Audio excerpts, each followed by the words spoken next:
Well, according to the Malaysian Premier, his government would implement gradual subsidy cuts on fuel, food and other essential services over the next 5 years. Tabling his 10th Malaysian plan, Najib Razak has said subsidy slashes would make the country more competitive.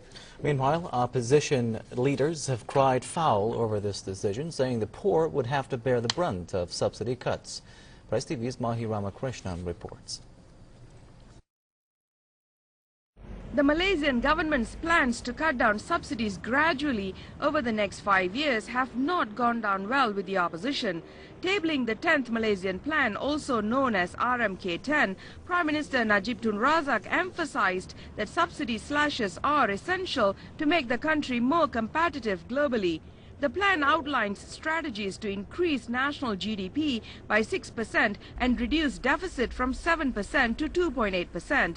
However, opposition leaders say that the subsidy cuts would financially burden the poor and also affect Najib's growing popularity in the country. The big chunk of subsidies actually involves subsidizing the rich, subsidizing big corporations in Malaysia. The purpose of wanting to cut down on subsidies is actually to transform Malaysia into an attractive center for investors to come into Malaysia and park their money in. Now, that doesn't mean it is good for Malaysia, though.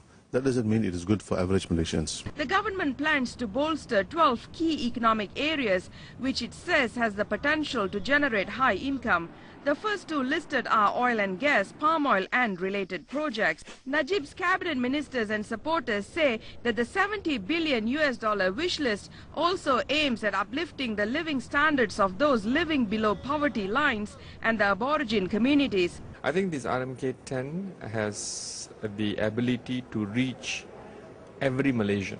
They have come out with about 109 million ringgit to ensure about 182 plantations will be given water facilities, road access. So it means that it will go right down to the plantation where every Malaysian will enjoy it, right to them, till the people in the business industry. Najib has also promised that opportunities would be provided irrespective of race and religion, in line with his One Malaysia concept that aims at national integration through racial unity. The Merdeka Center, which is an independent research organization, has said that Prime Minister Najib Tun Razak enjoys a popularity rating of 72% compared to 69% earlier this year.